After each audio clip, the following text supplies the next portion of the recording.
Hola, Joan. Verónica. Pablo, ¿estás ahí? Cristina, ¿me oyes bien?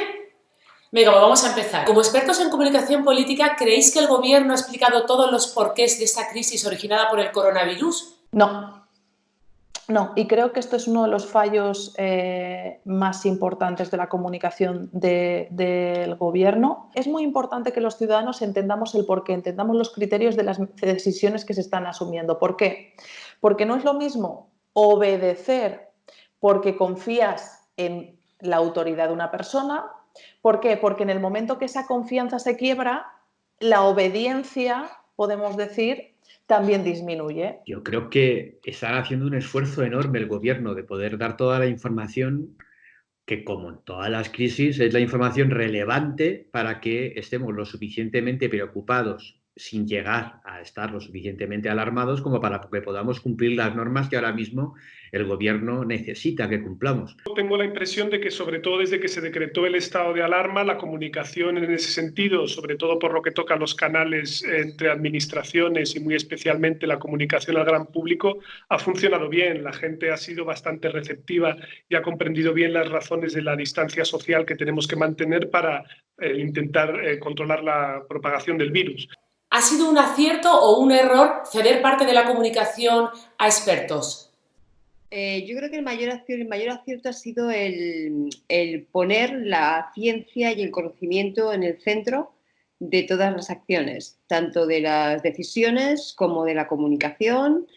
Es decir, que en todo momento lo que se ha hecho, para bien o para mal, pero ha estado siempre basado, según nos dicen, en conocimiento científico y en conocimiento experto suficiente. España ahora mismo no está tomando ninguna medida de distanciamiento social.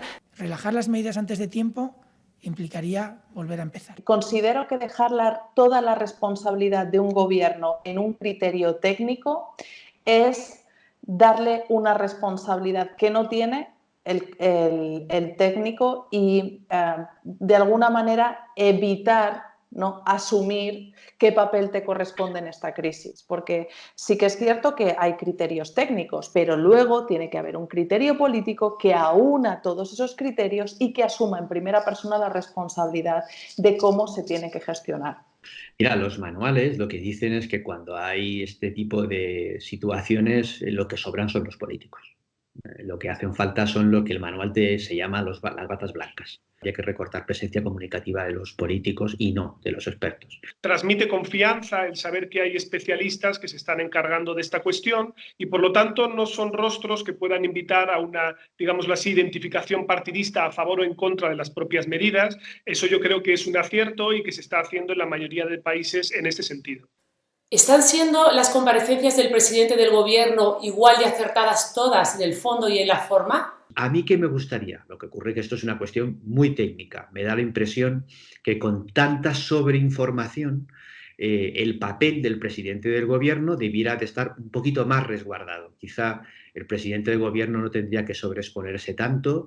Tiene sentido que lo haga cuando se producen, por ejemplo, plenos del Congreso, cuando se van a tomar medidas más restrictivas. Tiene sentido que lo haga cuando se producen hitos en términos de medidas más importantes o más gravosas a la población, como el estado de alarma. Yo creo que más que hablar de sobreexposición, lo que hay que hablar es de definir bien cada una de esas intervenciones, definir muy bien cada una de esas comparecencias. ¿A quién se dirige el presidente del gobierno? ¿Cuál es el objetivo que persigue en esa comparecencia? Y, por lo tanto, el contenido tendrá que ser acorde a eso. El combustible con mayor caída ha sido el queroseno, alrededor de un 80%. El uso de Internet ha tenido un aumento exponencial. Creo que un presidente del gobierno no tiene que hablar de queroseno, no tiene que hablar de fibra óptica y no tiene que hacer una comparecencia en la que no aporte ningún tipo de información nueva. ¿Y qué os parecen los mensajes que se están transmitiendo desde el gobierno, tanto en las ruedas de prensa como en las comparecencias? ¿El gobierno qué tiene que hacer? Seguir haciendo una comunicación del riesgo y, por lo tanto, no generando tranquilidad en la población, sino seguir manteniendo esa tensión que nos obliga a quedar en casa. El papel del presidente es anticiparnos las malas noticias. Lo peor está por llegar. Quedan días muy duros. Con solvencia, con tranquilidad y decirnos pasará y habrá un día después y lo tenemos todo preparado para para que esto pase. Yo creo que en comunicación y en gestión de crisis es fundamental que esa información fluya y además es fundamental darla con rigor, con serenidad, pero al mismo tiempo sin quitarle importancia. Si comparamos con los demás países europeos, ¿estamos haciendo lo mismo que Francia, Alemania o que Italia? ¿Cómo lo veis? Francia, por ejemplo, no está haciendo ruedas de prensa diarias. Nous sommes en guerre sanitaire, certes. Nous ne luttons ni contre une armée, ni contre une autre nation. La institucionalidad está un poco más resguardada, la comunicación oficial del gobierno no es tan abundante como la comunicación del gobierno español. Y creo que el que está saliendo de pata de banco y que está siendo un irresponsable como líder, aparte de Trump, es el señor Boris Johnson. As long as we think that people are actually staying away from places where they may transmit or pick up the disease in the way that we've recommended.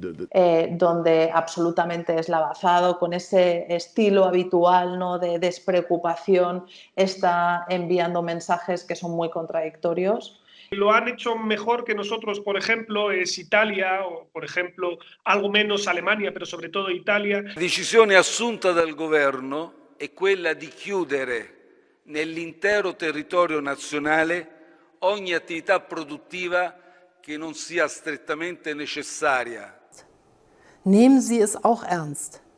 Seit der deutschen Einheit, nein, seit dem Zweiten Weltkrieg, gab es keine Herausforderung an unser Land mehr, bei der es so sehr auf unser gemeinsames, solidarisches Handeln ankommt. También por la magnitud de la catástrofe en la cual ahora ellos mismos se encuentran. Y el propio primer ministro Conte ha visto reforzado en los sondeos con unas subidas de popularidad de más de 20 puntos desde que comenzó esta crisis.